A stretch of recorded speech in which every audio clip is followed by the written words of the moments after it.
Okay, guys. So in this module, let's talk about business planning. Now, when it comes to business planning, I'm always keep it completely 100 with you, guys. You should definitely create you a business blueprint, and the reason for that is when you create a business blueprint, when you put it all on paper, what it does is it helps you keep everything in a structured way. It helps you stay on task. It helps you stay on the path. And if you cannot make the business make sense on paper, 9 times out of 10, you can't make it make sense in real life. So let's say hypothetically you say, hey, I want to start a car wash. Now, everything that we talk about in here is kind of like in general.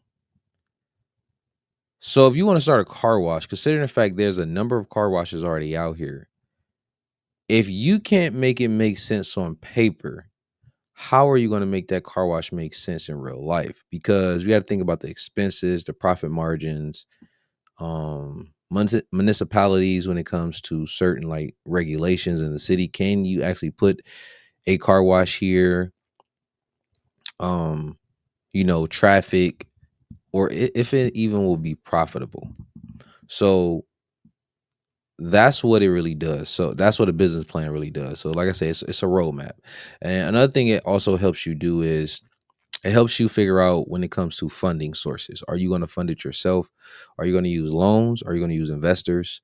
Which ones are you going to focus more on? Those things really help you understand. So now let's speak about the executive summary. So with the executive summary, when you creating your business plan, what it's going to do is it's going to help you describe the business, the problem that it solves, and the market potential. So just like I was saying before, it's going to help you make it make sense, and that also saves you a lot of time, energy, effort, and it also saves you money and heartache and everything. Trust me, guys, I've been through all the ups and downs, and I mean, when I was younger, I didn't want to do uh business planning. I didn't want to write out a business plan. I was like, I don't need to do that. Like, it's irritating for me. But in all honesty, guys, it really does help. And just so you can save yourself the pain, frustration, guys, just do it. Because it's only a one-time thing. It's not like you got to do it every single time. No. It's a one-time thing. And you can go in and make edits, or you can add things to where it makes more sense when you become more knowledgeable in certain areas, and you can always revert back to it if you are kind of like veering off the path that you set in the beginning, and it can kind of get you back on task. Let's talk about the market research. So when it comes to market research within your business plan, one thing you want to do is you want to identify your target customers, their pain points and their buying habits. Now, let's focus in a little bit more what we now call, it's called you're building a avatar. And when you build out an avatar, what this means is you, instead of focusing on customers, you focus on one customer, one, not plural. And the reason why I say that is because let's just give you an example. Let's say you come out with a weight loss product, and let's say you're speaking to, let's say the weight loss product is specifically tailored to men. So let's just say we created an avatar and we named him John. And we said, hey, John, our avatar is John. He's, of course, a male. He ranges from the age group of 18 to 25, more specifically around 21, because I don't know, let's say that's when you can start drinking. But, we all know that people drink before then. But let's say 21 is the main focus, but we want to focus on 18 to 25. And John, for some reason, he's young. He should be able to be athletic and everything like that. But for some reason, he's overweight. But now we know that John has a full life ahead of him. John could be suffering from back pain, from leg aches, foot pain, all these things because he's overweight. Now, our product, let's say our product could be, I don't know, let's just say it's some product that solves the back pain, the foot pain, the leg pain, gives him an unlimited amount of energy. It increases his libido. It'll make him more appealing to women. all these different things, because that 18 to 25 bracket, 9 times out of 10, they're not married. It's a good chance they probably don't have kids. They just starting to get out here in life. They're probably in college. They want to be that man looking good, and to attract women and all of these other things. When you can create that avatar around John, the one that's 21, but within the 18 to 25 range, everything that John does, you can now tailor it, and you understand how John operates. You understand where John is in society. You understand, the areas that John may hang around. You understand the type of clothes John may wear. You understand that, the habits of what John does. Are you working out every day, or are you sitting at home on the couch watching TV, playing video games, and BSing with your friends and eating pizza on Friday nights? And you get what I'm saying? You understand what John does, and you understand that your product solves all of John pain points and solves John's problems. So when you create that avatar, and you super focus on John, at that point you build everything around John to solve all of John's problems. And when you solve John's problems, John is going to pay you. He's going to pay you that money, because John wants his problems to be solved. He wants to get away from the pain, and he wants to get to where your product will take him to get the rewards that he wants. So always remember that, create an avatar when it comes to the market research. Now let's talk about the business model. Guys, you do have to take some time to kind of like think about what you want your business model to be.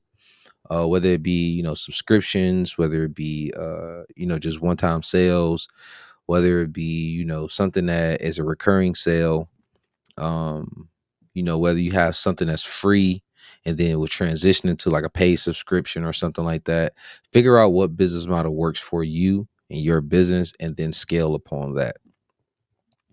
Now, when it comes to marketing and sales, guys, you will have to become good at marketing. You will have to become good at creating content, because especially within the realm of social media, everybody's on social media. Guys, if you are someone that, you know, that was focused on, how business and how things were ran back in, let's say, the 90s or the early 2000s or something like that, guys, I'm going to tell you right now, you need to get over it.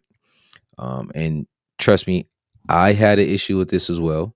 Being born in 93, we did things a certain way back then, but that is not the way things are operating now. You have to adapt to the times that you're currently in, and start to look forward to the future and the way things are going to go. So everything is done online. Majority of everything, like, guys, we bought, look at Amazon.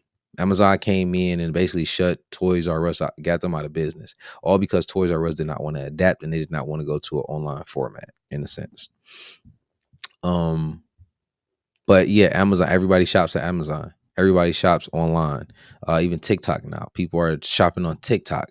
I shop on TikTok. I shop on Amazon. Listen, I am a full-fledged Amazon customer. Okay. I go on Amazon for everything damn near. And just look at the way their business model runs. They even created the buy now button, where you can just simply click buy now, and boom, you bought the product just like that. They making it easier, the convenience. They know, with market research, what areas to basically, like, set up their facilities at, and have all their trucks set to get the products out there. They have 1 day shipping, 2 day shipping. I mean, guys, I'm not gonna hold you up.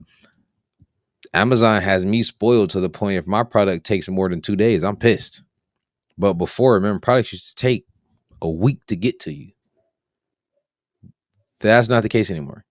So I just wanted to bring that up, just so you can kind of like get an understanding of the way it all is.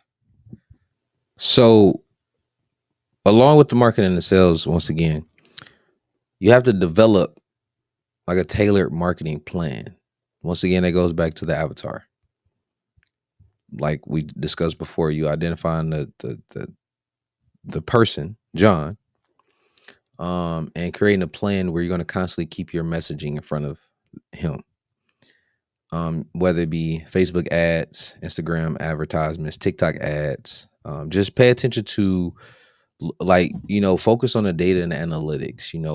Where the customers are coming in from, where you're going to put your messaging at. How to cultivate your messages to talk directly to the customer. That's a big thing. You don't want everybody buying from you, because, well, I should say, you don't want to market to everybody, because marketing does cost money. It either costs money or time. Of course, if you don't have a lot of money, which is fine, you have to spend the time to create the content, to get it out there, and then to push it. You don't really want your time, effort, and energy being spent on people who don't really want your product, who the product does not benefit. You don't want to do that. You want to focus strictly on the person that's has that problem that your product solves, and you want to get it in front of them because they're going to be ready and willing to pay for the product that solves their problem. So we'll definitely focus on that. Now let's talk about the financial projections. Um, we can discuss you know, product revenue, business costs, profit margins. You want to be aware of all of those things. Um, you definitely want to be aware of all of those things when it comes to the potential outcome. You have to take an account of everything that is going to affect your business revenue. You want to have all of your expenses basically on point. I'm gonna show you guys software that I use to keep all of my numbers aligned for, of course, tax purposes, and just to keep an overall understanding of what my business is doing at those certain points. And of course, you want to know what your profit margins are, because if the business is not running profitably, I mean, that's kind of an issue. So that's pretty much it for the business planning, guys. And we are going to discuss further within the next module, legal structures and registrations. So, guys, I will see you all in the next module.